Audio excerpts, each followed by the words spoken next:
नमस्कार, मैं हूं विशाल चौबे। आप देख रहे हैं एनआरबी न्यूज लाइव। हमारे साथ मौजूद हैं केंद्रीय वित्त राज्य मंत्री पंकज चौधरी जी। आइए इनसे जानते हैं कि क्या चुनाव की तैयारियां चल रही हैं, क्योंकि नगर निकाय में महाराजगंज में इनका दबदबा काफी सालों से रहा है। यहाँ पे 2 नगर पालिका है और 8 नगर पंचायत। तो आइए जानते हैं चुनाव के बारे में कि क्या इनकी चर्चा ये है और क्या तैयारियां चल रही हैं। सर, सबसे पहले तो आपका हमारे चैनल में इतनी कीमती समय देने के लिए बहुत बहुत स्वागत है। धन्यवाद सर। सबसे पहले हम आपसे ये जानना चाहते हैं कि 4 मई को चुनाव के मतदान होंगे, 13 मई को परिणाम होंगे, कुछ ही समय बचे हैं। किस तरीके से जनता के बीच जा रहे हैं, खास करके आप भारत सरकार में मंत्री हैं, क्या जनता का समर्थन मिल रहा है? देखिए, भारत सरकार के मंत्री होने के साथ साथ मैं एक लोकसभा का सदस्य भी हूँ और कहीं ना कहीं सभी जगहों पर जो कार्यकर्ता मेरे लिए चुनाव में चलते हैं, ऐसे छोटे बड़े सभी कार्यकर्ता चुनाव लड़ रहे हैं, तो हम लोग का भी कर्तव्य होता है और पार्टी भी हम लोग का ड्यूटी लगाई है कि सभी नगर पालिका टाउनों में जा करके हम लोग पार्टी के प्रत्याशियों को जितावें। और जहाँ तक भारतीय जनता पार्टी का सवाल है, भारतीय जनता पार्टी सदैव तैयार रहती है। अगर आप देखें तो कोविड काल में भी जब सारे दल के राजनीतिक दल के लोग घर में बैठे थे, तो उस समय भी भारतीय जनता पार्टी का कार्यकर्ता जनता की सेवा कर रहा था। और इस चुनाव में जो हमारी उत्तर प्रदेश की सरकार ने और हमारी भारत सरकार ने जो जन कल्याणकारी योजनाओं को धरातल तक पहुंचाया है, उन कार्यों के आधार पर मैं दावे के साथ कह रहा हूं कि पूरा जिला में घूम चुका हूं। आज मेरा दौरा बिजबनगंज और फरिंदा टाउन एरिया में है। जो कार्यकर्ताओं का उत्साह है, जनता का रिस्पांस है, मुझे पूर्ण विश्वास है कि जनपद में सभी सीटों पर भारतीय जनता पार्टी अच्छी मतों से जीतेगी। अभी इस बार एक नया नगर पंचायत शामिल हुआ महाराजगंज जिले में, बृजमनगंज। उस पे भी पहली बार उम्मीदवार खास करके भारतीय जनता पार्टी के उतरे हैं। उनको किस तरीके से आप देखते हैं विकास को लेकर के, कि क्या विकास हुए हैं? देखिए, महाराजगंज में एक नगर पंचायत नया नहीं बना है। बृजमनगंज भी बना है, पनियरा भी बना है, परतावल भी बना है और चौक बाजार बना है। और चारों नगर पंचायत को कहीं ना कहीं माननीय परम पूज्य योगी आदित्यनाथ जी ने जो वास्ता किया था प्रधानमंत्री ने कि गांवों को भी शहरों वाली सुविधा देना है, धीरे धीरे उस दिशा में कदम बढ़ा रहे हैं और छोटी छोटी जगहों को भी नगर पंचायत में सम्मिलित करके और नगर पंचायत और नगर पालिकाओं का परिसीमन करके, विस्तार करके कहीं ना कहीं ज्यादा से ज्यादा गाँव के क्षेत्र को ले रहे हैं। और पहली बार अगर बना है तो इस बीच जब से बना है आज तक जो सुविधा वहां पर उत्तर प्रदेश सरकार ने, चाहे बिजली का, चाहे सड़क का, जो नाली का देने का कार्य किया है, उसका कहीं ना कहीं अगर आप सभी नगर पंचायत में देखें तो मिनिमम 3000 से नीचे किसी भी नगर पंचायत में मकान नहीं गया है और 3 से 4000 सभी जगह प्रस्तावित है। और सभी जगह शहरों की लाइट मिल रही है, वहां पर कहीं ना कहीं स्ट्रीट लाइट की व्यवस्था हुई है, पानी की व्यवस्था हो रही है, नाली की व्यवस्था हो रही है, इंटरलॉकिंग की व्यवस्था हो रही है। इससे कहीं ना कहीं आम जनता प्रभावित है और नगर पंचायत बनने के नाते जो शहरों में सुविधा अतिरिक्त धन आता है वो पैसा वहां जाएगा, वहां का डेवलपमेंट होगा। आपको महाराजगंज जिले की जनता एक लंबे अरसों से चुन रही है।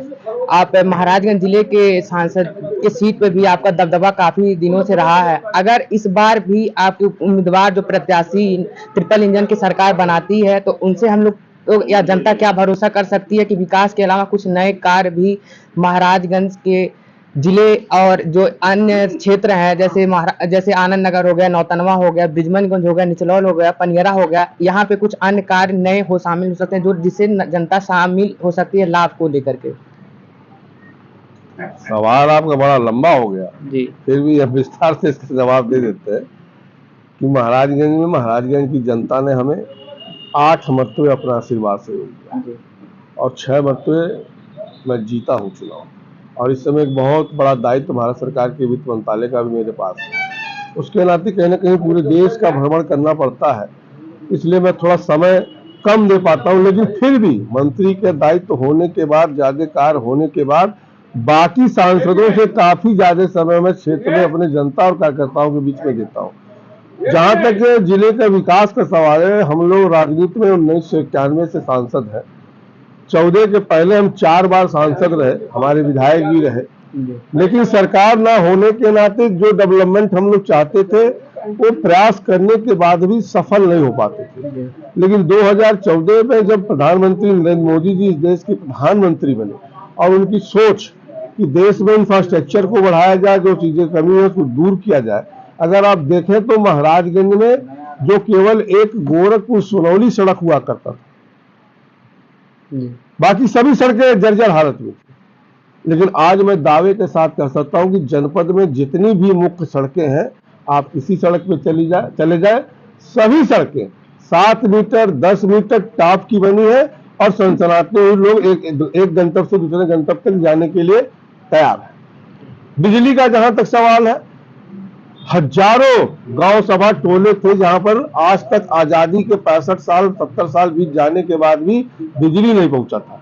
लेकिन आज मैं दावे के साथ कह सकता हूं कि महाराजगंज में कोई भी गांव, कोई भी टोला और यहां तक कहीं कोई भी घर नहीं बचा जहां पर कनेक्शन ना दे दिया गया।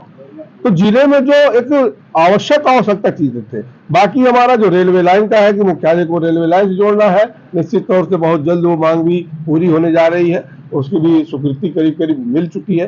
फरेंदा शुगर मिल का सवाल है, 4 मई को उसका मुकदमा कोर्ट में लगा है, करीब करीब सहमति बन चुकी है। उस जमीन को भी फ्री करा के हम लोग कोई नया इंडस्ट्री या इंडस्ट्रियल स्टेट लाने का वहां पर प्रयास करेंगे। आपका रामग्राम जो कि एक बहुत बड़ा उपलब्धि होगी महाराजगंज के लिए, क्योंकि गौतम बुद्ध की जो 8वीं अस्थि कलश है उसको माना जाता है रामग्राम, और रामग्राम की खुदाई का भी हमने स्वीकृति करा दिया है।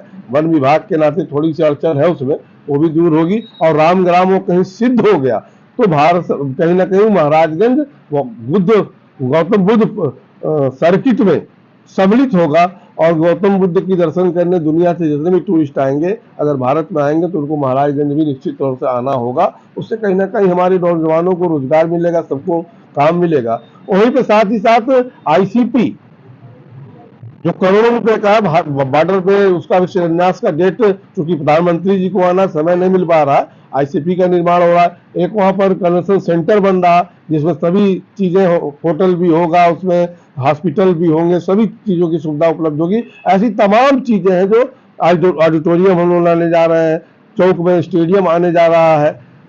तो इस सारी चीजों को, अभी आपका हेड पोस्ट ऑफिस का निर्माण कार्य शुरू हो गया, केंद्रीय विद्यालय आने जा रहा। तो भारत सरकार से संबंधित या प्रदेश सरकार से संबंधित जिले में जो भी संभव है, जो भी डेवलपमेंट हो सकता, उन सबको हम लोग कहीं ना कहीं लाने का प्रयास करें।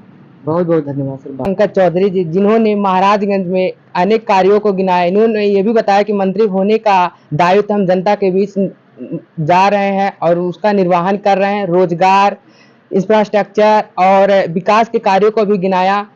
एनआरबी न्यूज के लिए विशाल चौबे, महाराजगंज।